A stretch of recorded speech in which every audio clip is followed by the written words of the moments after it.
Pertanyaan, apakah 1 Tesalonika 4 ayat 15, 16, 17 itu kebangkitan pertama?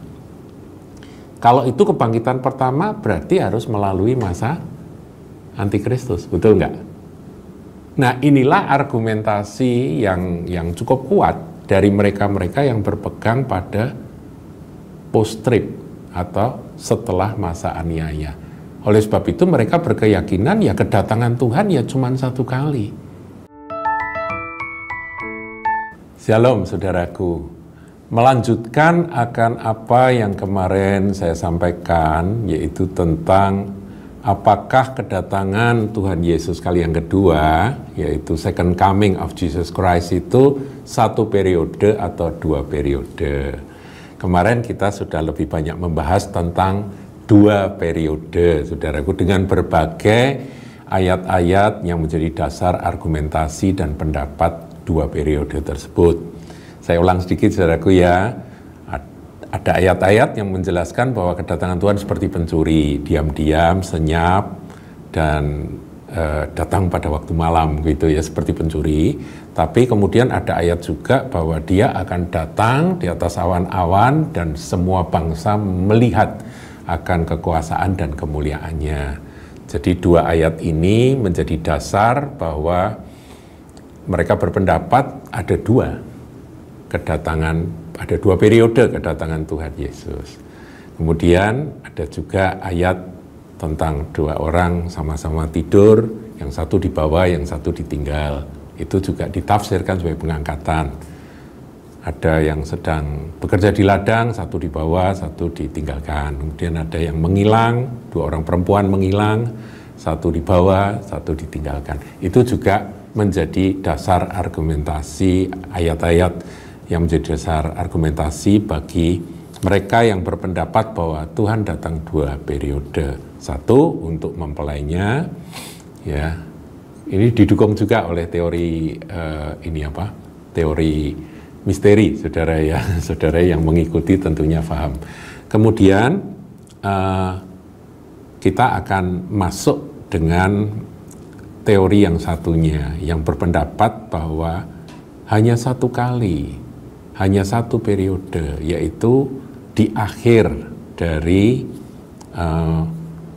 masa pemerintahan antikris yang 3,5 tahun itu, Tuhan akan datang. Jadi dengan demikian, orang-orang kudus akan mengalami masa antikristus.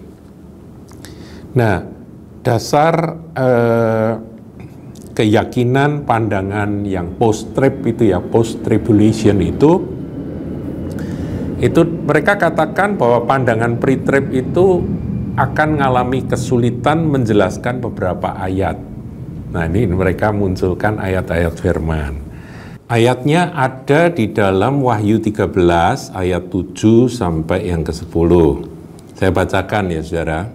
Dan ia diperkenankan, ia di sini adalah pemerintahan antikris, diperkenankan untuk berperang melawan orang-orang kudus dan untuk mengalahkan mereka.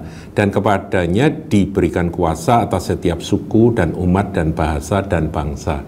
Ya, karena memang nanti ada masanya selama 3,5 tahun itu antikristus berkuasa atas seluruh bangsa-bangsa. Dan semua orang yang diam di atas bumi akan menyembahnya, yaitu setiap orang yang namanya tidak tertulis sejak dunia dijadikan di dalam kitab kehidupan dari anak domba yang telah disembelih. Barang siapa bertelinga hendaklah ia mendengar. Ayat 10, perhatikan. Barang siapa ditentukan untuk ditawan, ia akan ditawan. Barang siapa ditentukan untuk dibunuh dengan pedang, ia harus dibunuh dengan pedang. Kalimat terakhir penting, yang penting di sini ialah ketabahan dan iman orang-orang kudus. Siapakah orang-orang kudus itu? Yaitu orang-orang yang menjadi milik Kristus, orang-orang percaya, orang Kristen. Nah, mereka menafsirkan, yang percaya satu periode itu menafsirkan bahwa ya orang Kristen harus melalui akan masa antikris dan mereka akan yang alami aniaya, saudaraku. Kalau ditawan ya ditawan, dibunuh ya dibunuh, begitu ya. Tetapi nasihat disampaikan, yang penting adalah ketabahan dan iman orang-orang kudus. Namun demikian, saudaraku, bagi yang punya teori 2 periode, pada masa ini gereja Tuhan sudah tidak ada. Ini adalah orang-orang Yahudi yang diselamatkan, yang percaya setelah antikris berkuasa. Nanti ya saudaraku ya, jadi pandangannya memang beda. Kalau satu periode mengatakan bahwa orang Kristen ada di sini, nggak peduli dari bangsa manapun, orang-orang Kristen gereja Tuhan ada di sini, begitu ya. Ya, begitu saudaraku. Nah, sekarang poin berikutnya, bahwa orang-orang Kristen yang mati dibunuh dalam aniaya besar dan dipenggal kepalanya, ya spesifik disebut dipenggal kepalanya, akan masuk dalam kebangkitan pertama. Nah, saudaraku, istilah kebangkitan pertama itu dituliskan di dalam Wahyu 20. Kalau pertama berarti tidak ada kebangkitan yang lain, betul ya? Istilah kebangkitan pertama, ini menurut mereka yang percaya satu periode, ya sudah, cuman sekali itu, yang pertama kali ya itu. Nggak ada kebangkitan yang mendahului sebelum yang pertama, itu tidak disebut, gitu ya saudaraku ya.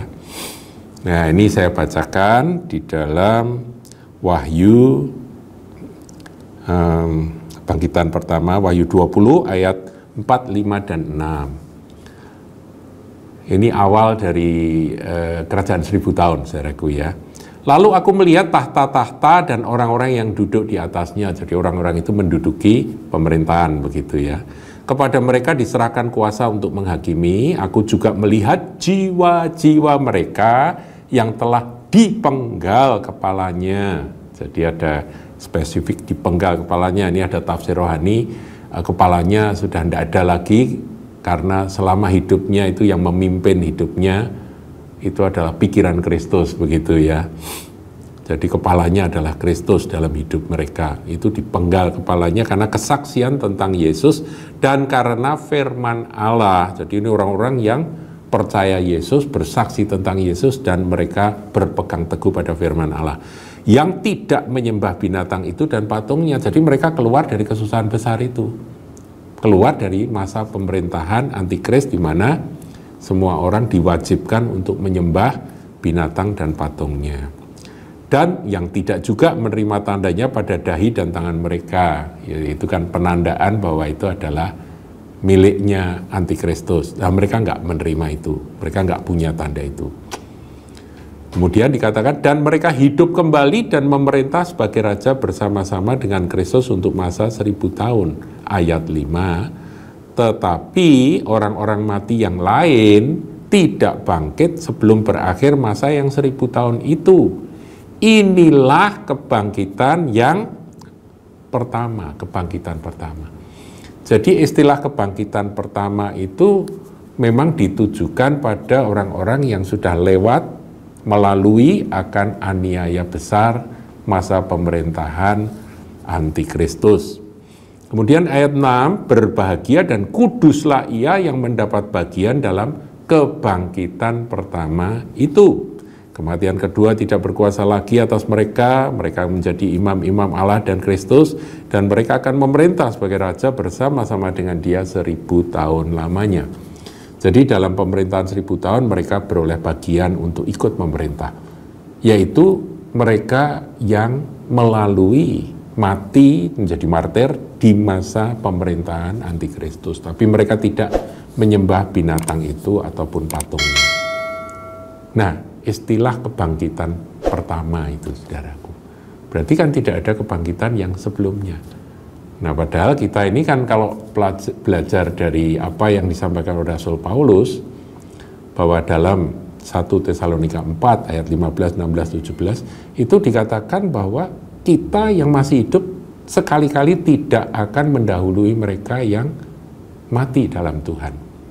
Mereka yang mati dalam Kristus lebih dahulu akan dibangkitkan, betul ya? Bangkit, setelah itu kita yang masih hidup, kita akan diubahkan mengenakan tubuh kebangkitan, dan kita akan bersama-sama dengan saudara-saudari yang sudah bangkit itu, kita akan diangkat ke udara menyongsong Tuhan di angkasa. Itu pengangkatan, saudaraku ya, yang kita sudah sering bahas. Nah, pertanyaan, apakah 1 Tesalonika 4 ayat 15, 16, 17 itu kebangkitan pertama? Kalau itu kebangkitan pertama, berarti harus melalui masa antikristus, betul nggak? Nah, inilah argumentasi yang cukup kuat dari mereka-mereka yang berpegang pada post-trib atau setelah masa aniaya. Oleh sebab itu mereka berkeyakinan ya kedatangan Tuhan ya cuma satu kali.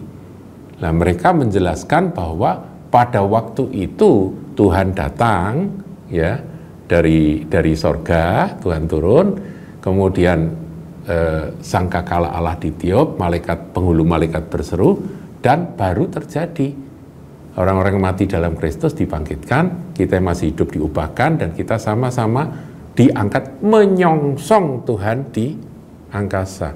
Lah menyongsong itu artinya ya kita nyambut, seperti kita nyambut seorang raja. Rajanya datang, kita menyongsong. Menyongsong, kemudian bersama-sama dengan Tuhan, dengan tubuh kemuliaan tentunya ya.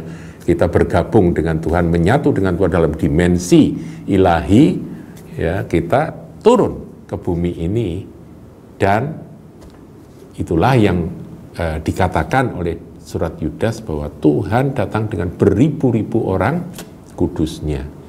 Ya itulah orang-orang yang dibangkitkan dan diubahkan dan diangkat menyongsong Tuhan satu periode saja, yaitu di akhir dari pemerintahan antikristus.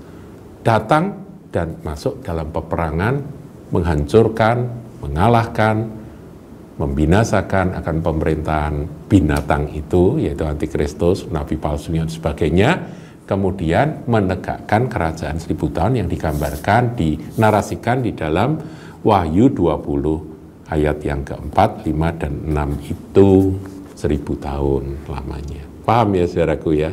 Jadi bukan berarti mereka yang satu periode itu tidak punya ayat-ayat dan logika argumentasi. Ada, saudaraku ya. Satu lagi, saudara, jadi urutan kebangkitan yang disebut oleh Rasul Paulus di dalam 1 Korintus 15 itu juga punya implikasi bahwa kedatangan Tuhan Yesus kali yang kedua itu satu periode saja. Coba kita lihat sekarang. 1 Korintus 15 ayat 22. Karena sama seperti semua orang mati dalam persekutuan dengan Adam, kita ini kan turunan Adam, saudaraku, kita akan mati. Demikian pula semua orang akan dihidupkan kembali dalam persekutuan dengan Kristus. Jadi ketika saudara dan saya menerima Kristus, kita beroleh hidup. Dan hidup itu akan tetap ada sampai tubuh kita ini selesai tugas di bumi, kita mati, kita dikuburkan, kita sudah tidak ada lagi, ya tubuh kita sudah mungkin jadi tanah atau jadi apa. Nah, menantikan akan hari kebangkitan. Kan begitu, saudaraku ya. Ayat 23, tetapi, bicara tentang kebangkitan orang mati, tetapi tiap-tiap orang menurut urutannya. Nah, perhatikan urutannya di sini disebut 3 saja. Yang pertama, Kristus sebagai buah sulung, yang sebentar lagi akan kita rayakan akan hari kebangkitan Tuhan, di mana Tuhan mengalahkan maut, Tuhan bangkit dari antara orang mati, dan 40 hari dia menyatakan diri, menampakkan diri pada murid-muridnya. Itu Tuhan kita, Yesus, yang mengalahkan maut. Berbahagialah saudara dan saya yang percaya dan mengikut dia, menjadi milik dia, tinggal di dalam dia. Maka kita pun punya roh kebangkitan yang sama. Yesus pribadi sebagai buah sulung, dia bangkit. Kemudian selama 40 hari dia naik ke surga. Dan janji kebangkitan untuk kita kapan? Sesudah itu mereka yang menjadi miliknya. Saudara dan saya jadi milik Kristus atau tidak? Kalau kita jadi milik Kristus, maka dikatakan sesudah itu mereka yang menjadi miliknya pada waktu kedatangannya. Jadi pada waktu Tuhan datang, tidak dikatakan satu periode atau dua periode. Ini nanti ada perdebatan ya saudaraku. Pada waktu kedatangannya kita akan bangkit. Ini yang kedua. Pertama, Kristus sebagai buah sulung. Kedua, milik kepunyaannya, yaitu gereja Tuhan, kita mempelainya. Umat tebusan, saudaraku, umat tebusan. Kemudian ayat 24, kemudian tiba kesudahannya. Ini mengacu kepada setelah kerajaan 1000 tahun. Bukankah kerajaan 1000 tahun tadi, orang-orang mati yang bangkit disebut kebangkitan pertama, saudara. Jadi kebangkitan Yesus, buah sulung, kebangkitan pertama. Yaitu ketika Tuhan akan mendirikan kerajaan 1000 tahun atau setelah Tuhan menyelesaikan, akan menghancurkan, mematahkan akan kekuasaan antikristus melalui kedatangannya kali kedua. Ini satu periode saja, karena kebangkitan pertama ada di sini, dan itu diteguhkan dengan ayat 1 Korintus 15, sesudah itu mereka menjadi milik pada waktu kedatangannya, tidak disebut ada dua periode. Kemudian ayat 24, kemudian tiba kesudahannya, yaitu bila mana ia menyerahkan kerajaan kepada Bapa. Ini bicara tentang tahta putih, pengadilan tahta putih. Jadi sebelum langit baru, bumi baru, menjelang langit baru, bumi baru. Paham ya saudaraku ya? Ini argumentasi Alkitabiah juga dari mereka-mereka yang berpegang pada post-trib atau satu kali saja, tidak ada dua periode kedatangan Tuhan Yesus. Yang paling akhir, saya ulang lagi saudaraku, ini sudah pernah saya sampaikan, tapi demi kita mengedukasi diri sebagai umat Tuhan yang berpandangan luas dan tidak ngotot-ngototan gitu ya, padahal sama-sama misteri. Ayo kita belajar, setelah itu kita doakan dan kita ambil sikap. Yang paling penting adalah siap sedia. Kalau ada pengangkatan sebelum antikris, ya puji Tuhan. Kalau ternyata harus melewati masa antikris, ya kita harus siap-siap. Jadi ya nothing tulus buat kita untuk belajar kebenaran keduanya. Dalam Matius 24, saudaraku ya, ini kembali saya ulang ya, bahwa pengumpulan orang-orang pilihan terjadi sesudah siksaan pada masa itu. Matius 24 ayat 29 sampai 31. Nah, saya bacakan Matius 24 ayat 29. Segera sesudah siksaan pada masa itu, ini tribulasi, saudaraku. Matahari akan menjadi gelap, bulan tidak bercahaya, dan bintang-bintang akan berjatuhan dari langit, dan kuasa-kuasa langit akan goncang. Pada waktu itu akan nampak tanda Anak Manusia di langit, dan semua bangsa di bumi akan meratap, dan mereka akan melihat Anak Manusia itu datang di atas awan-awan di langit. Kedatangan secara umum, semua orang melihat dengan segala kekuasaan dan kemuliaannya. Ayat 31, dan ia akan menyuruh keluar malaikat-malaikatnya dengan meniup sangkakala yang dahsyat bunyinya. Nah, kalau ini ditafsirkan tiupan sangkakala di dalam 1 Tesalonika 4 ayat 15, 16, 17, ya berarti ini pengangkatan gitu ya saudaraku. Dan mereka akan mengumpulkan orang-orang pilihannya dari keempat penjuru bumi, dari ujung langit yang satu ke ujung langit yang lain.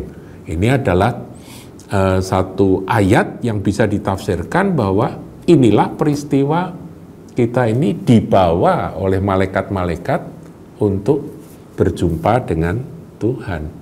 Sebab di situ dikatakan ujung langit satu, ujung langit lain. Jadi di mana saja ada orang-orang percaya, ada milik Kristus, mereka akan dibawa oleh malaikat untuk bersatu dengan Tuhan, bergabung dengan Kristus. Jadi ini adalah, ya bisa ditafsir, ini adalah peristiwa pengangkatan. Karena di situ ada sangkakala, di situ ada pengumpulan orang-orang pilihan dari mana saja, ya dari keempat penjuru bumi, satu ujung langit ke yang ujung langit yang lain. Jadi saudaraku, inilah yang menjadi dasar argumentasi mereka yang berpegang pada satu periode, Jadi nggak ada itu 2 periode kata mereka, saudaraku. Nah kemudian bagaimana dengan yang kemarin sudah saya sampaikan, yang 2 periode, pencuri, kemudian secara terbuka. Nah kita nggak ngerti. Nah satu-satunya jawaban yang bisa disampaikan oleh mereka yang berpegang pada 2 periode adalah bahwa semua itu adalah Israel. Saya akan berikan jawaban dari pandangan orang-orang yang berpegang pada 2 periode untuk kata kebangkitan pertama, di mana di situ orang-orang yang terpenggal kepalanya itu ya. Nah, ya coba saudara, ini sedikit saja sebelum saya akhiri, sebab saya percaya Anda yang mengikuti, menyimak dengan teliti, Anda sudah punya gambaran bahwa 2 pandangan ini ternyata punya dasar, dan dasarnya juga alkitabiah, saudaraku. Jadi mari kita saling menghargai.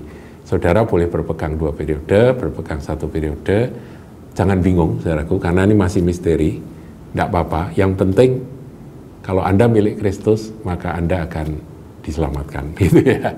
Itu aja. Tetapi kita tabah dan teguh menghadapi apapun juga, itu pun juga tidak salah, merupakan nasihat yang penting. Nah, begini, ayat 4, saudara, saya ulangi Wahyu 20 ayat 4. Lalu aku melihat tahta-tahta orang-orang yang duduk di atasnya, kepada mereka diserahkan kuasa untuk menghakimi. Jadi ini sudah penghakiman begitu ya, di mana mereka diberi kuasa, Tuhan bagi-bagi kuasa. Aku juga melihat jiwa-jiwa mereka yang telah dipenggal kepalanya karena kesaksian tentang Yesus dan karena firman Allah, yang tidak menyembah binatang itu dan patungnya, dan yang tidak juga menerima tandanya pada dahi dan tangan mereka. Nah, siapakah ini? Kalau mereka yang duduk di tahta dan menghakimi, itulah mempelai Kristus. Itulah orang-orang percaya yang sudah diangkat terlebih dahulu, ya, sudah diangkat. Itu yaitu mereka yang duduk di atasnya, di atas tahta-tahta itu. Kemudian aku juga melihat jiwa-jiwa mereka yang telah dipenggal kepalanya. Ini yang kedua, yaitu orang-orang Yahudi yang bertobat pada masa pemerintahan Antikris. Ya, kemudian dikatakan karena kesaksian Yesus dan yang tidak menyembah binatang itu dan patungnya, dan tidak juga menerima tanda pada dahi dan tangan mereka. Dan mereka hidup kembali dan memerintah sebagai raja bersama-sama dengan Kristus untuk masa 1000 tahun. Nah saudara, ini penafsirannya begini. Yang dimaksud dengan Kristus itu adalah kepala dan tubuh yang sudah menyatu karena peristiwa pengangkatan. Kebangkitan orang-orang percaya menjadi milik Kristus itu menyatu. Jadi inilah yang disebut Kristus. Kristus itu adalah satu tubuh, kepala dan gerejanya, mempelainya.